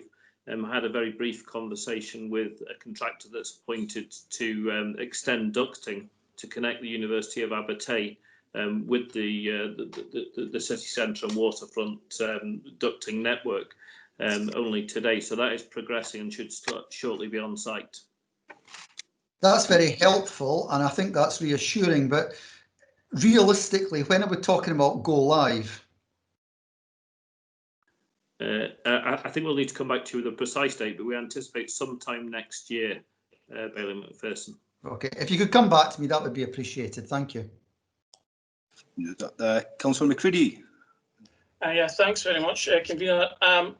I welcome this report. I think it is very helpful, and I think the 3 reports that it's based on were also very helpful. And I thought that, you know, I've said before that I think the approach is helpful. I've got a question, and I've got a question, and then I've got a separate amendment I'd like to bring forward, Convener. But my question, firstly, is on the construction part of the report. If we look at table 5.8, I think the number of house completions has not met the target in the 6 years that have been completed that are dealt with in the paper. Yet the paper tells us that the target will be smashed in this current year or current financial year in the midst of a global pandemic. I hope that is the case, because as we heard at the previous committee, you know, we need to build houses for the city. I just wonder what's being done to ensure that locally based companies and indeed organisations like construction services and even Tayside Contracts are in a position to deliver good quality homes for Dundee and thereby create good quality jobs here in the city and the, you know, in the supply chain as well. Pass on to Mr. Presswood, please. Thank you, Convener. I certainly share some of the concerns that Councillor McCready has expressed. I was probably surprised when I saw the final outturn figure for the financial year ending 31st March 2020. I had anticipated that given the apparent volumes of activity, there would have been a higher number of completions. So we did go back and check them as part of the housing land audit process. And that is indeed the correct figure. Beneath the surface, there are some positive signs. I understand that there is an increase. When the housing land audit is published, we'll see a slight increase in private sector completions. So the downturn seems to have been particularly around the social rented sector. But there's clearly a distortion factor in that many of the completions that might have been expected in late March have flipped into the current financial year. I think that's why we're anticipating that the current financial year will exceed target. We anticipate a significant number of completions. In terms of the question about industry engagement, I think it's a very important point, and both the Head of Planning and Economic Development and myself have given a commitment to the house building sector that any commercial house builder, large or small, will be able to meet either myself or Gregor or a member of the team for an informal discussion about industry conditions, how we partner more effectively, any constructive feedback they want to give about the council and how we can take a more proactive approach to the sector. And we do that very regularly. I would anticipate that at least 2 or 3 times a month there will be that kind of meeting with either national or local house builders. We do, as members can see from the remainder of the report, we do encourage community benefit and the use of local subcontractors when the council itself is procuring activity. And I think the final point I wanted to emphasise is that because of the nature of house building in Dundee, there are many smaller sites which are perhaps 5 to 10 housing units, and they're really ideally suited for the small builder. I think if members turn to an earlier section of the report, they will see an increase in the number of construction companies operating in the city, a rise of 4.9%, which whilst not vast, I think it gives an indication that there is something positive going on in the construction industry, and the kind of work that we do through the construction, the annual construction forum, is starting to bear fruit. Thank you, Mr. Presswood. Councillor McCready, you have Yeah, thanks very much, Convener. I think that was a very helpful answer, and I think that Mr. Presswood's noting the downturn in the completions in the social rented sector demonstrated just how important the decision made in the previous committee was. So I think that's very helpful. As I said, Convener, I have got an amendment, but if there are other questions, I'm happy to come back to that in due course. If you could, please, because I'd like to have a few more members to speak. Councillor Short, thank you. It was actually for Mr. Presswood or Mr. Hamilton, I'm not sure who wants to come in. It was just with regards to the invitation that we all had to the event in April, I think it was January, February time, and it was the construction industry, and really just some feedback with regards specifically. I think there was a bit of unrest around the communications with Scottish Water, something that was remarked upon a number of times. And I just wondered if there was any kind of progress on from that and the relationships within the city and our old Victorian pipework and developers do what they can to raise those roofs that we're looking for, please. Mr. Presswood, would you like to take that one on?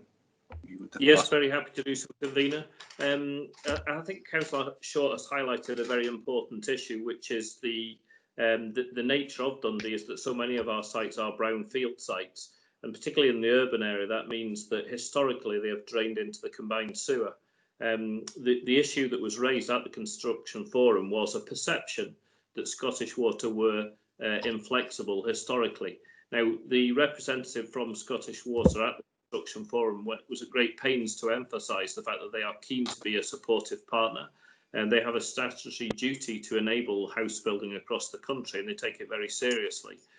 In response to those issues, we have improved the frequency of the liaison meeting, which takes place between City Council staff, both in the City Engineers and in Planning Department. Scottish Water attend that, and developers are invited to come along on a drop-in basis and highlight specific issues. We are keen to keep working with Scottish Water to accelerate that, and particularly where there are proposals for capital investment by Scottish Water that will free up capacity in both the foul drainage and the surface water drainage networks to allow more development in the combined sewer. So we do keep in regular contact, and I value Councillor Short's highlighting this as an issue. Yeah, I also attended that briefing or that meeting, and it was actually clear that Scottish Water did want to liaise clearly with the local authorities and developers going forward, and saw the importance of what's required within the Dundee itself. Councillor Mara, please. Thank you, Convener. I mean, contrary to Bailey Sawyer's assertions in the last committee, obviously homelessness in Scotland has surged since 2007 to entirely unacceptable rates. So the kind of making sure that we have houses being built is absolutely critical. So whether those be council houses, we all hope they would be social rented or private rented, we need more housing stock and far more. So I think that I actually wanted to follow up. My question was relating to Councillor Short's issue regarding Scottish Water. I know this has been a particular problem in my ward with a couple of smaller housing developments. They basically have had continued and long-term problems in terms of negotiations between the council and Scottish Water in relating to surface water drainage in particular. I think it's been a big hold-up in terms of some of those smaller brownfield developments that the Executive Director refers to. Can I actually ask for a report to come back? I think this is something that obviously the convener, Councillor Short, myself, I know that Councillor McCready shares my concerns in this area. So can we ask for a report to come back to committee talking about whether these issues have been resolved, where we are at with it, and in terms of the working relationship with Scottish Water, and how we can move forward in some kind of substantive steps to make sure that these kind of projects actually reach fruition, and that we can help and deal with the homelessness problem that has grown dramatically since 2007. I think before we go on, I'm having some technical issues with the screen. I don't know if everyone else is in the same situation, or is it just myself? I've sent a message to Veronica, convener. I think she's managed to start presenting by mistake, potentially. Okay. It's a bit strange to look at. I don't know whether people are feeling quite sickly. I think go back to your points, Councillor Mara. Well, I don't know what's happening here. Oops, jump back to the argument. Okay. Thank you for that, Councillor Mara. I think Bailey Sawyer was highlighting the fact of who's been building properties and houses over the last number of years, and who wasn't. I think that's the important part here. To bring the report, I've got to Mr. Presswood again, because I think it's probably beneficial to actually get a wee bit of a briefing note, possibly on what the discussions are with Scottish Water progressing, if that's okay. Mr. Presswood? Thank you, Convener. I think we would be very happy to bring forward a report setting out the current position, highlighting some of the issues, and also highlighting the good partnership that does exist with Scottish Water. I'm sure that their team are always keen to help us accelerate brownfield regeneration in line with Scottish Government policy. So it would be a pleasure to work with Scottish Water and ensure that their voice is heard within the report that we bring back. Thank you for that. I think that will be welcomed by all members. And thank you, Councillor Alexander, for fixing the screen, as it says in the chat. I think we'll go back to Councillor McCready for your amendment, Councillor McCready. Yeah, if Veronica or whoever it is could share the amendment, I'd be happy with that.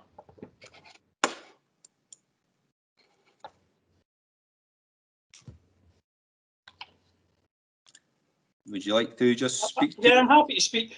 I mean, yep. As I said, I welcome this report because I think it is a good report, and essentially the amendment that I'm putting forward really is on the offshore wind element of the report, because I think it's important that we make our voices heard to try and get as many jobs in the offshore renewables sector as possible for Dundee and for the wider Tay-Cities region.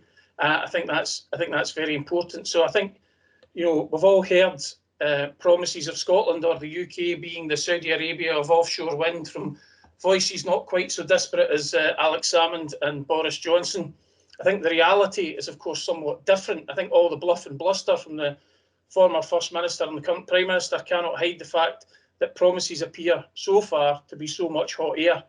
The amendment which I'm putting forward calls on officers to continue to work in the Forth and Tay offshore, to work with Forth and Tay offshore, to look to develop jobs in our region. I think that's hugely important that we do that. I think that's really important. But I'm very concerned that all the construction for the Nart na Gaoithe offshore scheme will be done overseas, some of it in places where wages are low and workers' rights are not respected. I think we've heard, as I said, we've all heard Alex Salmond and Boris Johnson speak about this Saudi Arabia of renewables. My amendment calls on both governments to put the high-blown rhetoric into practice to prove that it is more than hot air. We need people in Scotland, in the Forth and Tay region, and particularly in Dundee, to benefit from a revolution in renewables. We need a green industrial revolution which offers a just transition to workers. What we have at the moment is the whole-scale export of jobs.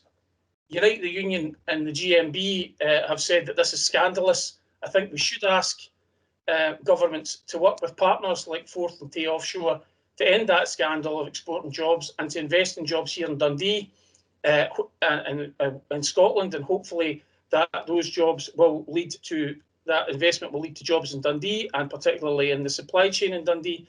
I think it's clear that governments could do more. It's quite galling in some ways that the Nartnaguia project is being put forward by essentially companies owned by the French and Irish governments. We've been told that our governments cannot operate like that. Now, I think there's an interesting article in not my usual reading, but there's an interesting article in the National by George Kerrivan suggesting that the Scottish Government at least should forget the virtue signalling and support Scottish manufacturing. I think that's what I want to do in this amendment today. I think we want to agree, I hope the committee will agree with me, to write to the Scottish and UK governments, calling on them to deliver good quality jobs in the renewable sector for Scotland and for Dundee. And I hope, Convener, that you'll be able to support that, and I move the amendment in my name. Thanks very much. Thank you, Councillor McCready. I think it just keeps moving, the actual amendment in front of me at the moment, so I'm just working my way through that. I think the council officers are working extremely hard with the Forth Ports, and the City Growth team do a fantastic job, and I think there's been a number of investments within Forth Ports, not just on wind but on decommissioning as well, and I think it's important to recognise the good work they're actually doing down there. And I think I'll bring in Councillor Alexander, please. Thank you, Convener. I mean, I don't have any particular issues with the thrust of what's being proposed here, but in essence, we're telling officers to do their job. And I'm not sure that's required through an amendment. And I would just add to that, because actually, I think in some ways this does us a disservice. So we're writing to the Scottish and UK governments to complain about a lack of jobs. What we're not doing is writing to them to promote the Port of Dundee, to say all of the excellent things, the skill set, the relationship with the Michelin Scotland Innovation. I mean, it's couched in very negative terms. What I would be doing if I was proposing an amendment of this nature is instructing the Chief Executive to write to Scottish UK governments, highlighting the benefits of doing work in Dundee, not complaining about the lack of manufacturing jobs. I think it's very much about the promotion of Dundee as an asset and a place to do business. And I think that's absolutely essential if what we're trying to do here is attract private investment and significant amounts of jobs as a result of that. Because certainly in my experience over the last few years, that is very well received. I would also add, and I think it's really important to just add some political narrative to this, which and I hope Mr. Councillor McCready finds this helpful, but those discussions and that lobbying has been undertaken over the last few months, and in fact I myself was in a meeting just within the last 4 weeks alongside some officers to meet with SSE in terms of their sea green proposals and making sure that they're aware of the expertise, the talent, the resource that we have in the city of Dundee. So again, I go back to the point that you're asking us to do what we're already doing. So on that basis, I don't have any particular problem with what you're suggesting. I think it's just really important to reiterate, not only to elected members here, but any members of the general public or even members of the press, that this is all very much underway. And, NNG is another example. I think you pronounced it a hell of a lot better than I ever could, Richard, so I'll not try. That was another one that we've had very extensive discussions with. And we also have to point to some of the successes. And I know I'm with you, Richard. I want to see more jobs. I want to see more investment. I want to see it sooner. But we are absolutely working our tails off to try and make that a reality. If you look at the success in terms of the relationship and obtaining some of that work from EDF, if you look at the relationship that we created through the Forth and Tay offshore renewables group with Orbital Marine for the first tidal turbine, David Martin, the chief executive, is in regular contact with Forth and Tay offshore, as am I, and that relationship continues to grow and thrive. So my point is, you're asking officers to do what they already do. You're asking me and others to essentially continue the work that we're undertaking. And I hear you, and we'll continue to do it, but I'm not sure it needs an amendment, Convener. Thank you for that, Councillor Alexander. And I think it's quite clear talking up the city is more important than talking it down. Councillor Mara. I think those comments from Councillor Alexander are very welcome, and I believe that the Labour group want to get, and as always, get behind the city to try and promote jobs and the opportunities that are available to us. But we have to face, as politicians, the reality that actually the context the city is playing within is that we have the complete absence of a national industrial policy to deliver the kind of jobs that have been promised to Scotland from green and renewable jobs over the last decade. So we were promised, it's fair to say that as much as discredited former First Minister Alex Salmond is on a number of levels, he was promising these jobs to the whole of Scotland a decade ago. Some years after he became First Minister of Scotland. He promised them specifically to Dundee, I believe in 2011, 700 jobs through a memorandum of understanding with SSE, which was later described by SSE as completely meaningless. So it's the complete absence of an industrial strategy at a national level that mean actually that Councillor Alexander and Mr Presswood go into these meetings actually with their hands tied behind their back. So if we're looking at, and I think in the last week, we see the example of Nat Nagoya and the opportunities that should be arising from that. So we're back in the situation where in the 1970s, 4 in 10 jobs in the North Sea oil industry came to Scotland in the supply chain. In Scotland, we are well below 1 in 10 jobs and declining as each of these new possibilities, these new fields and new developments are open up, and actually the contracts go overseas and actually see the much needed jobs for the whole of Scotland disappearing. So I think we're speaking up for the whole of Scotland, not just for Dundee, when we ask in this way for the Scottish Government to get their act together, to actually do their job and make sure that we can actually deliver these jobs for the city. So I think it's really important that as one of the major industrial heritage sites in Scotland, and also one of the major cities, one of the major port cities with the great potential that we know that our port has, that we talk to the Scottish Government in just this kind of way, write the letters, have the communications, and by all means have the meetings that Councillor Alexander describes to make sure that we create the opportunities to bring these jobs to Scotland as a whole, and that we can take the opportunities to have the jobs in Dundee. We see trade unions in the last week expressing their dismay, frankly, at the warm words and broken promises that we've had from the SNP government in Edinburgh, the complete absence of an industrial strategy. So what we're looking for is for us to play our part, speaking up for Scotland, making sure that we can deliver these jobs. I think it's actually, for the cost of a stamp, it's actually a fairly small request to make of council officers to actually put in place that case for Scotland as a whole. So I would back Councillor McCready's motion. Thank you for that, Councillor Mara. I agree with Councillor Alexander. I don't think we have any issue with the amendment. I think the amendment is clearly saying what officers are doing anyway. And I don't think Councillor Alexander and Mr Presswood are going to meetings with their hands tied behind their backs at the best time. They talk the city up, they try to bring jobs into the city, and they're doing a very good job of it at the moment as we speak. Yeah, so I'm quite happy to take the amendment, and thank you for putting that forward. Any other comments? No, is this agreed? Thank you. Next, please, Tracy. Okay, item 5, winter maintenance COVID-19 contingency position. You have a report before you.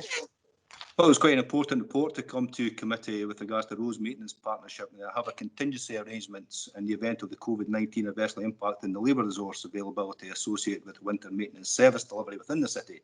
And just to put members' minds at rest, that they have a plan in place and it's a very effective plan. Any comments? Oh, Bailey McPherson, sorry. Thanks, Convener.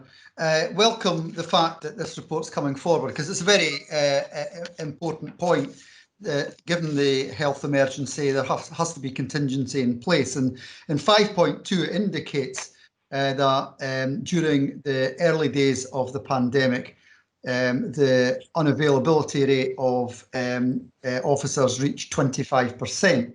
Now, my question is really about what's in. Hopefully, we'll not reach that again, and obviously it is to be hoped that we don't have that sort of level of unavailability.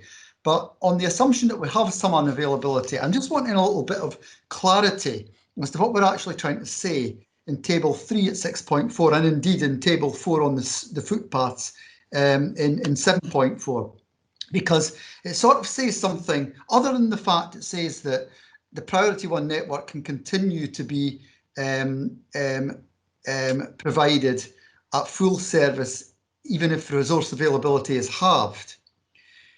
I'm not sure what the point of the table in a way is, because it then, let's say we had a 25% unavailability. It indicates full service standard will be provided in Priority 1, which is reassuring. It then says resource for Priority 2 network will be assigned following completion of Priority 1 network. Well, that's always the case. So what's that telling us? Absolutely nothing.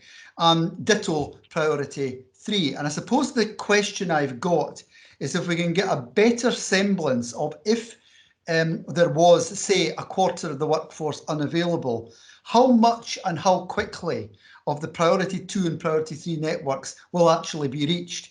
Because as we all know from residents in our own wards, the first question they ask is, when's my street going to get dealt with? And the likelihood is the street isn't in the Priority 1 network, it's probably in Priority 2. And therefore, I would just really like officers to give some semblance, even if they can't give us the detail tonight, some sort of semblance as to if we had an unavailability rate, let's just say exceeding 10%, what's the actual impact on the speed with which the Priority 2 network can start to be tackled? And how will we deal with the fact that some streets will frankly take a significant amount longer before they can actually be gritted? I don't know if I'll be able to give you an exact timescale, but I'll pass it on to Mr. McNaughton and his new role, and see if he wants to pass it on to his old role. Mr. Ewan? Thank you, Convener. In regard to the P2 and P3 networks, Lady McPherson, for the carriageways, if I'll start with those, the carriageways, the resourcing of the carriageways is fixed resourced on the Priority 1 network, which then moves straight over to the P2s, the Priority 2 network. So in effect to that, it would be down to 25% on the carriageway network before we see any change to that. So we'd just be moving straight one to the other. With regard to the Priority 3 network, they're predominantly undertaken by external resource, so there'd be no change to that, again, until we get down to about the 25% labour availability mark. Similar with the Table 4, the footways, again, we'd be down to the 50% mark before we'd actually see any difference in service to the P2 network, because it's the same resource, just moves straight on from one to the other. Just as an overall with the labour unavailability, we are in a, as the report says in 5.2, we are in a different situation going into this winter as we were back in the spring, earlier on in the year, in terms of we do now have some form of testing available. Also the shielding categories we look to review and do slightly differently. So again, labour unavailability is going to be different this time around anyway. But before we get down to these sort of measures, it's probably worth highlighting as well in Table 2 the risks. The Tayside contracts and the Dundee City Council side of the partnerships probably fairly representative of Dundee as a whole, in terms of they've got a number of safeguards, a number of benefits just from the way that they do the operation as well. It's outdoor working, it's group working in terms of isolated groups. They're all separated. So we're not envisaging that we're going to get an outbreak that you would do in, say, an office or a factory environment for the way the nature of the workforce is. So taking aside that outbreak type factor, the labour unavailability rate's probably going to be akin to what the Dundee average is. Yeah, that's very helpful. I appreciate the points that Mr. McNaughton has made. And obviously, we hope, and you're right, in relation to testing, and we're in a different situation. Hopefully, we'll not reach that sort of unavailability rate that we saw in the spring, and that's wider than obviously the road maintenance partnership as well. Hopefully, in a wider sense, we'll not see that sort of labour unavailability rate. But I'm grateful for Mr McNaughton's clarification, and grateful to him for that. Thank you, Bill McPherson. Councillor McCready, you have a question? Yeah, thanks very much, convener. I mean, I want to welcome the report, because I think it is a valiant attempt to highlight what might be coming our way. And I'd also want to say that, you know, let's hope that the weather's good and that the pandemic goes away. I mean, I know that's probably wishful thinking on my part, but you know, let's hope that it's the best case scenario rather than the worst case scenario. But I suppose my question is around, I think officers have tried very hard in this report to try and cover most of the eventualities. I suppose my question is, you know, and I've always found this to be the case generally, you know, when the unknown unknowns become known, will officers keep elected representatives updated on what we could expect, you know, in the midst of you know, bad weather and you know, hopefully not too much ongoing pandemic issues? Thanks, Convener. Thank you. I would expect officers to be doing that anyway. If that's okay, I accept that, because it's important. That's the whole point of this report, is to give you, first of all, the reassurance that there is a contingency plan in the event of something unforeseen happening with regards to COVID and the manpower being reduced. But I'll pass over to Mr McNaughton again, see if he wants to add anything to that. Thanks, Convener. Yeah, I'd second your comments there. The remit of the report does actually note that the Director of City Development will come back and an update. Slight caveat to that is that with the severe weather, particularly snow, we generally only get a certainty of forecast within 24 hours, and likely while we can track the continuation of labour unavailability, we'll certainly make measures in place of training new staff and such like to get them on board, and we'll keep you updated with that. It does to some extent depend also on how fast the situation with COVID does progress, but yes. Thank you for that. Councillor Cardell, I see you've got a hand up. Yeah, thank you, Convener. It's probably the wrong report to bring this up on when we're talking about contingency plans, but obviously there's been a marked increase in cycling over the lockdown period, and I wonder what consideration could be given to increasing the winter maintenance along the green circular and cycle routes in the city, because we may well see increased numbers of cyclists throughout the year, even in those winter conditions, if they had the facilities to do so. Thank you. Mr McNaughton, would you like to come back on that? Thank you, Convener. The cycling situation is slightly different from the footpaths in terms of what the cycling community require, which we acknowledge is more akin to the carriageway level of treatment. So it's really pre-treatment for frost, because it's moving at speed vehicles on rubber tyres, just like footway treatment. So there is quite a bit of resource and value attached to providing that level of service. We are undertaking a review of winter maintenance routes, but again, it does have revenue budget implications, which is the reason why we haven't extended to the off-cycleway network to date. What I would say, though, on top of that is that, as shown in Table 1 of the report, there are very few snow days or significant ice days that actually affect Dundee, being a coastal area. And to that extent, there is alternative provision available for cyclists for these days by way of on-road routes, which we appreciate is not ideal and doesn't promote cycling, but it is an alternative for cyclists. Thank you. Councillor Cadell, you want to come back? Are you happy? No, that's fine as long as it remains somewhere on the radar. Definitely on the radar, that's for sure. Thank you. Anyone else coming in? I don't see anyone, so is this agreed?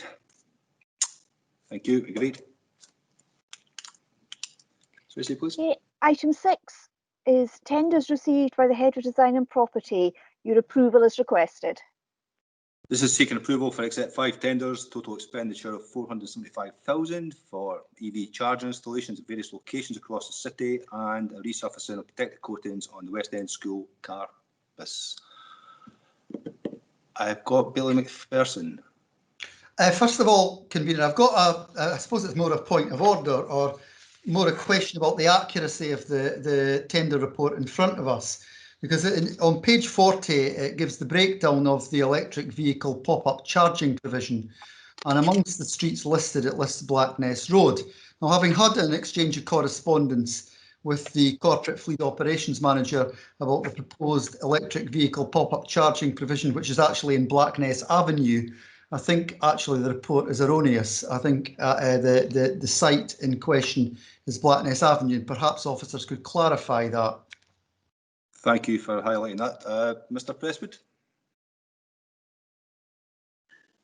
I cannot, unfortunately, clarify that immediately. I don't know whether Mr. McNaughton can, or will certainly come back to the committee with a clarification. If there is an error, I apologise.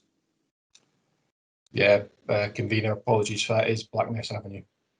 Yeah, I thought it was. Thanks for that, Ewan. Because I don't think, if we've not got that clarification, I don't think we should be approving a report with an error in it. So I'm grateful to Mr. McNaughton for that. I should say, just as an aside, I have had some correspondence, as I say, with the fleet operations manager, because I think one of the others, I'm not convinced that's the best place for it. Very much in favour of the proposal. As such, and I'll not comment on the other sites because they're not in my ward, but I know another site within the West End was looked at and not taken forward because ownership of the land couldn't be established. Well, I'm pretty sure I know who the owner is, and I've told them that, but there are two other sites I thought might actually be in terms of public usage, because at the end of the day, what do we want? We want these to be successful, and as I say, I know he's prepared to have that dialogue, which is welcome. My question actually, however, is not about that item. It's about the item in relation to the West End campus car park resurfacing. Now, we're all in favour of expenditure in our ward, and if this is necessary, of course, I welcome it. But the question I've got is, the West End campus was officially opened in 2013. That's only 7 years ago. Why are we having to resurface a car park that's only 7 years old? Mr. Martin, would you like to comment on that one? Yeah, thanks, Billy McPherson. In terms of the specified surfacing that was put in during the construction of the West End campus, it was a sprayed membrane, and that had a predicted life of round about 10 years. And the membrane's put in place to give slip resistance and waterproof functionality, basically for user safety, but also to protect the integrity of the structure, the concrete slab and the structural steel frame. But what you can get is, with car park waterproofing, an accelerated wear resulting in a shorter anticipated lifespan. And in this particular case, where you've got a concentrated smaller car park and the heavy use in terms of frequency, and you get a lot of tight wheel manoeuvres, that will accelerate and increase the life expectancy of that surface. So what we've got is a slightly different specification going back, and it's planned that this should hopefully last the 10 years which it is warranted for. Thank you.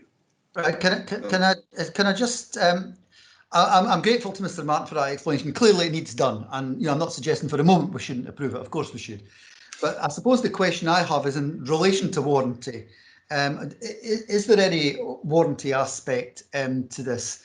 And what sort of guarantees have we got that the expenditure, which is not inconsiderable, it's 50,000 or thereabouts, is actually going to last the expected level? Because clearly, on the whole, we don't resurface car parks every 10 years, or sorry, every 7 years, do we? Mr. Martin, would you come back on that? No, Billy McPherson, completely agree. In terms of this installation, there is obviously a warranty on the basis of it's applied in a specific manner and we will need to look at having the appropriate maintenance in place over that period for that warranty to be valid. And as a pointed out as well, because this car park is such a concentrated area, it's something that we'll need to keep a close eye on going forward. Yeah, I understand that point completely. I know the car park well, and I do take your point. But I'm grateful for your response. Thank you. Thank you, Bill McPherson. Billy Keenan, you have a question, I listen. Yeah. Convener, I don't think there's a councillor that's on Dundee City Council that wouldn't want to see jobs for Dundee people. And obviously the tenders this evening, the bulk of the money appears to be getting spent out with the city in a company that's based in Hemel Hempstead, or that's the way it looks on the internet, and I've had a brief glance at that. And we've seen reports on sort of progressing with the sector, looking at the construction industry and seeing how they could best service the city and obviously best deliver, I suppose, to the tenders that we have. And it's really quite disappointing to see this amount of money going out. So I'm really looking to see what we can collectively do to make sure that that jobs come to the city. You know, we're relying very heavily on service industry jobs. We've looked towards tourism being our mainstay, bring the V&A, bring tourists along with it, and they ain't here. You know, and we've got a lockdown, and many other areas of the country at the moment are on a lockdown and unlikely to visit Dundee. And here we are spending 200,000 out with the city, whilst it looks like Tayside contracts are in a position to do the type of work that we're tendering and putting out elsewhere. So I'm really wondering, what can we collectively do to make a difference, to make sure that the jobs come to Dundee, rather than we're spending all Dundee's money, all Dundee's taxpayer money elsewhere? I think we're actually looking at it as a consortium framework that's in place, but I'll get Mr. Presswood to come in and clarify that. I think we're saying agreed framework. Most of the contracts. Many thanks, Convener. And as you can imagine, we did have this discussion internally, and we reviewed the selection of the supplier that Bailey Keenan is referring to internally. The reason that we have chosen that supplier is, as you have emphasised, they have been selected from a national framework agreement. They are the supplier that supplies the bulk of the charging infrastructure that we have already installed, and that means that their maintenance team, who are based in Scotland, can maintain all of the assets. And I think many members will be aware that there's a lively debate about the quality of the installed chargers across the country and the need to keep them in good condition. So ensuring that there is a supplier with a local maintenance team who can maintain the charging asset is absolutely essential. Tayside contracts, my understanding is, have the ability to provide the connectivity and to wire in, but they do not have the ability to maintain the chargers that are being installed, and that is why we have a longer term partnership with the company identified. Thank you for that, Bill. Yeah, Convener, I take it it's Scottish XL then that has this other company on it. Is that the national framework we're using? And can I maybe ask someone else as well?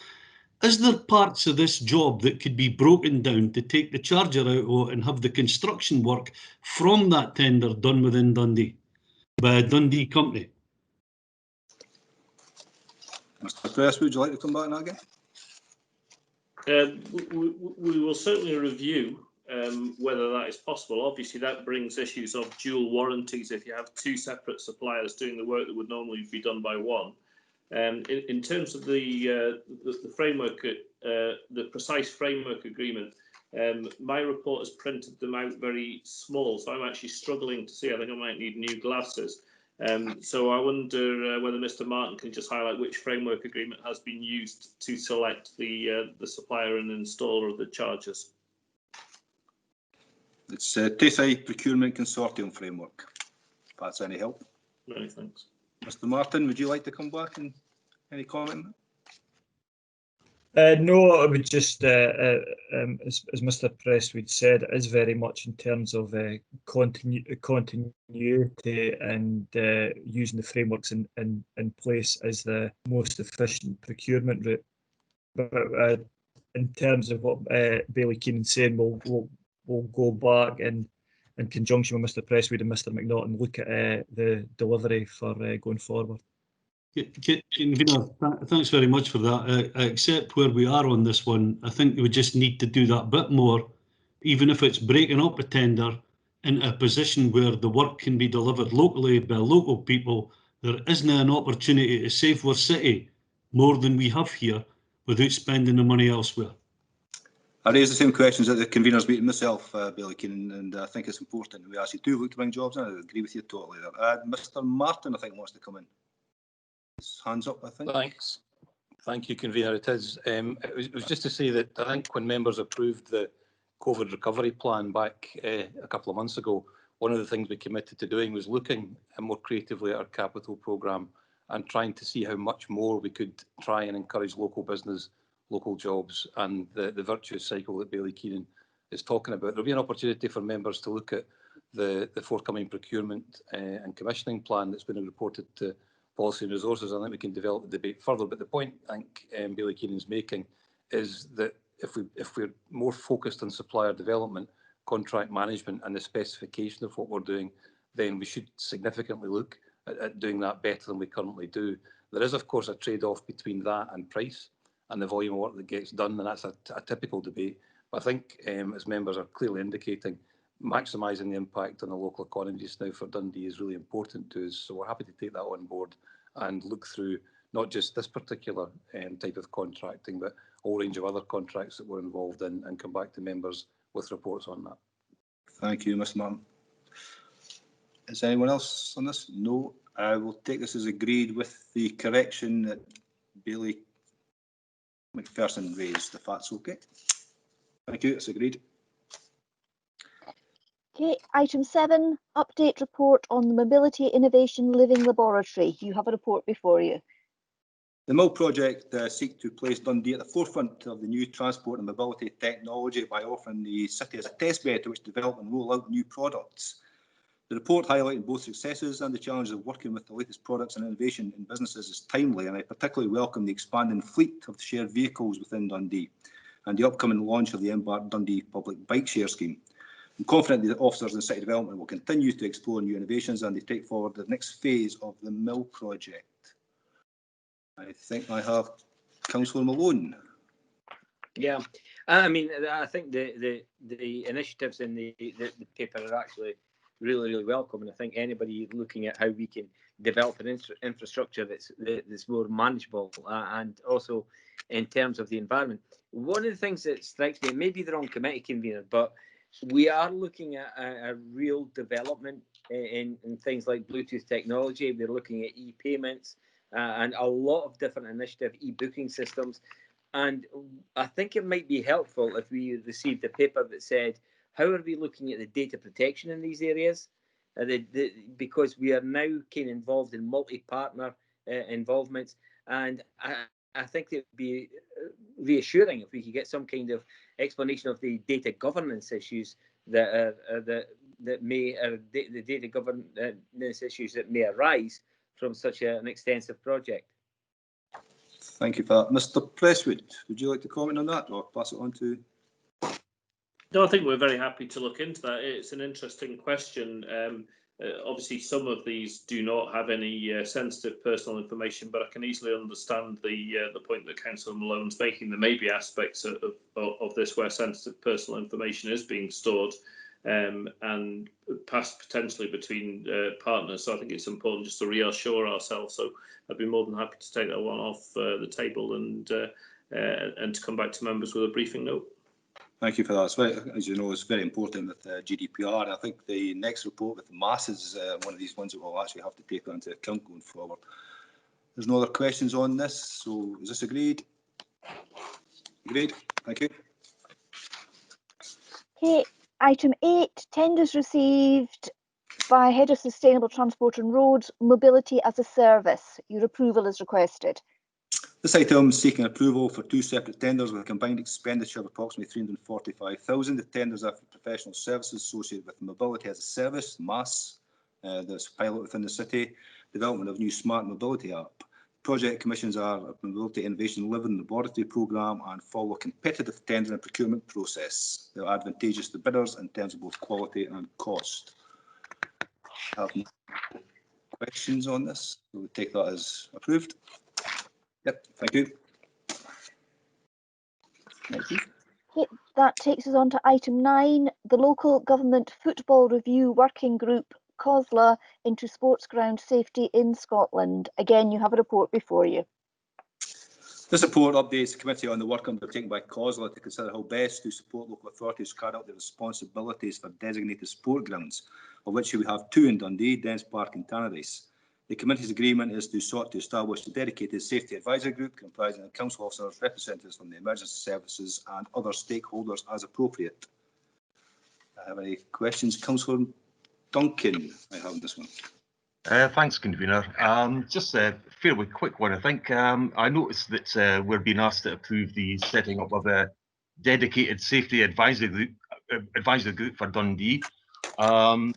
And the report does sort of mention some of the funding for the setup of such a group, but given that it's recommended that it's going to be chaired by a senior officer from Dundee City Council, and the report says that there's no financial implications for the council arising from this report, I'm just keen to have some reassurance on, as it were, who picks up the tab for the ongoing costs of the SAG. I'll pass on to Mr Hamilton, if that's okay. Convener, the Safety Advisory Group would meet a number of times a year, but it wouldn't be, generally speaking, an onerous commitment. Building standards officers, amongst others, are already involved in the Safety Advisory Group that considers this issue across Tayside. I think the findings from the COSLA working group has been that there's a desire for consistency of approach across Scotland, and hence the reason why individual local authorities are encouraged to have their own safety advisory group, but there's no additional financial implications for the council beyond the resource that is already going in to support the Tayside approach that we currently have. That's okay. So would it be fair to say that there are in fact financial implications for the council, albeit not extra ones? That's not what the report says. It's officer time that is already committed to this activity. All right. Yep, no financial action. Councillor Macready, I see you have a question. Yeah, thank you very much, convener. I mean, I think this is obviously a welcome report, although you know, and I think obviously keeping people safe at Dens and Tannadice is really important in terms of our responsibility here. I suppose my question is, once this group is set up and functioning, is, you know, who does it report to? How is it held accountable? And you know, how can members of the public that hopefully in the not too distant future will be able to return to watch matches at Dens or Tannadice, you know, have confidence that that those stadiums are safe as a result of the work of this group? Back to Mr Hamilton to clarify that one. You know, I think it's important to note that the principal responsibility for safety within the sports ground rests with the management of the sports ground. So in the situation of the 2 grounds in Dundee, it's the football club that have that responsibility. What the role of the council and partners through the safety advisory group is to check that all the necessary measures have been taken to ensure that those that are visiting the stadium are kept safe. And that is secured through the grant of a licence that is reviewed annually to take account of any changes that have happened within the ground itself, any legislative change or any other works that need to be considered by the Safety Advisory Group. And if the Safety Advisory Group is not satisfied with the situation regarding safety within the ground, then it can refuse to issue that licence, and that would clearly have implications for the clubs in terms of supporters being able to get back into the grounds at a time when the COVID restrictions are eased to allow that. Thank you. Does that answer your questions? Yeah, thank you. Thanks. Helpful. Thanks, Mr Hamilton. There's no more questions, so I'll say this is agreed. Thank you. It's agreed.